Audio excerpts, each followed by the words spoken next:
some new things Y going News. on at the Y. And we're in a different location. Exactly. We're upstairs. We're taking it on location. We're taking it on location. No, just different places. You never know where we're going to be with this Exactly. one. We wanted to kind of do a little housekeeping things first, tell you what's coming up, and then we've got a very special guest that I will introduce you to in just a moment. So, Glenda, what's going on? Well, with Silver Sneakers, one of the things that's going on is that we are having National Silver Sneakers Day on the 18th, next Wednesday. And one of the things the sneaks, I like to call them, are doing, they're bringing pictures of themselves of when they were younger. Someone corrected me. I was saying, you know, when you were younger, they go, how far back do you want us to go? But anyway, just that whenever they were younger, it could be 10 years or whatever, we're going to have potluck, and the Y is going to be supplying prizes, and we're going to Food? So we're going to have a good time. Food? Food. That's Can I come? right. Yes, you can. Okay.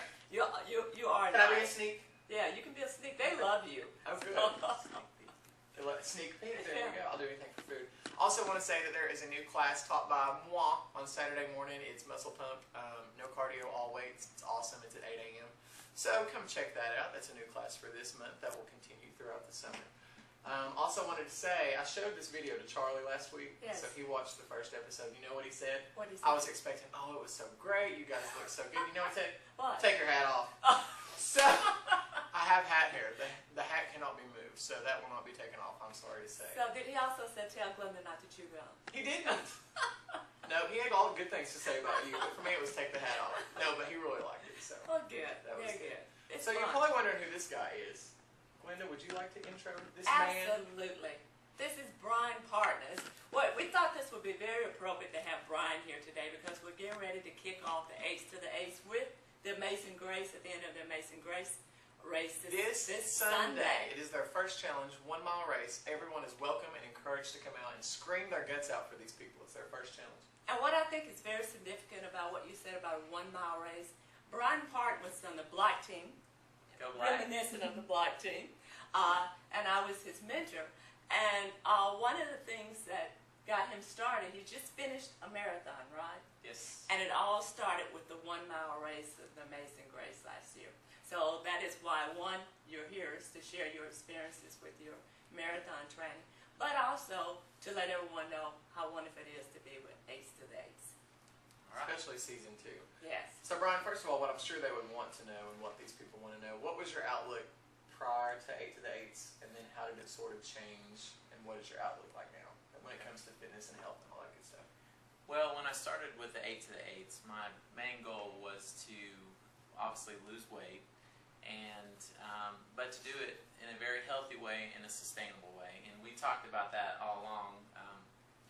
Brian Cinnamon and I, who were on the black team with Glenda, and just saying we want something that we can sustain. We don't want to do anything crazy to try to lose weight in order to win the competition, or because it is a competition too.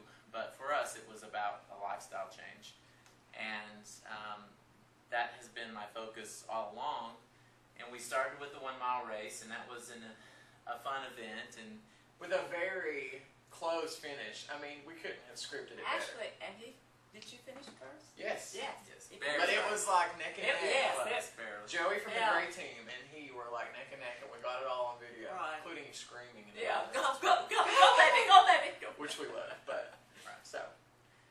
Joey is a competitor, so it went down to the wire, certainly, for the race, and that kind of set the tone for us as far as challenges go. And but for me, that started with that 1 mile race, and then, of course, we ended the 8 to the 8s with the Crazy 8s, which is an 8K.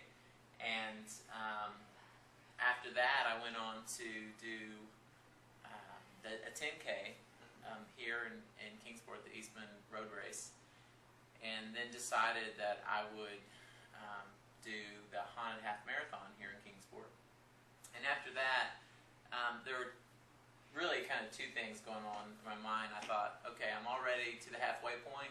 Why don't I just go on to do and keep training for a marathon? And secondly, I was watching The Biggest Loser and saw the marathon episode, and I thought, well, hey, if they can do it, I can do it. It would be a wonderful culminating activity for the year. So been there, done that. And I did, May 1st. Woo! Cincinnati Olympic Marathon, just finished. So day 1, starting 8 to the 8s, way back then, Amazing Grace. Would you have ever foresaw yourself doing that, completing a marathon by that time? It's something that I always had in the back of my mind, but it's really nothing that I ever thought that I would actually do. And certainly was a big time commitment, but one I'm glad that I committed myself to and had the support from my wife and family as well. And Glenda's been mentoring me all year, certainly, and encouraging me throughout. And she trained some with me for this marathon as well. And you need people like that around you to support you in everything you do. The only thing I would have to say, though, is that I saw in you that that was possible. Because they were both very determined, very strong-willed athletes. So it made it easier to work with them because you would suggest something and they never argued. I never said, I don't want to do that. They would just do it. So I saw in you that you had the determination to keep going and to move forward. So when you decided to do a marathon, it wasn't a surprise to me at all. Because you really do have to want it. I mean, Right. competition aside, Exactly. I mean, you can be as competitive as anybody else. Right. But once that competition is over, I mean, Right. 8 weeks is not enough for a lifestyle change. That's just kind of the jumping off point. It's up to those people, you know, after the hand holding and after we Exactly. help them, they have to want to do it enough to come in here and, you know, sweat and come in here Right. early mornings and work around their schedule and make time Absolutely. for it. I don't like the excuse I don't have time because I Exactly. think anybody has time to incorporate some kind Well, of you spend so much time talking about the time you don't have. Right. So that, you know, that's a caveat there. Of course, we're kind of early birds, so I think Exactly. Absolutely. we're kind of an exception to the You did rule. awesome, and just amazed at your progress. And you look at it, and it's like a totally different person that you're looking at. Mhm. His face, everything is much thinner. So, very proud of you. Well, I'm a thank very you. proud mom. It's a good role Yes. model. Yes. What would your advice be to the group of new people coming in? They don't know what to expect. They have the race coming up on Sunday. They're nervous. What would you say to them? Well, my first advice is remember why you applied to begin with. And that was because you had a personal goal of losing weight and getting healthy. And yes, it is a competition, and I'm a competitive person, so I enjoyed the competition piece of it. But really, it is about a lifestyle and something that you can sustain. And you know, you need to look at these 8 weeks of establishing a habit of working out and eating healthy, and really think about not doing something extreme because of the competition, but doing something that you can sustain and continue past the 8 weeks.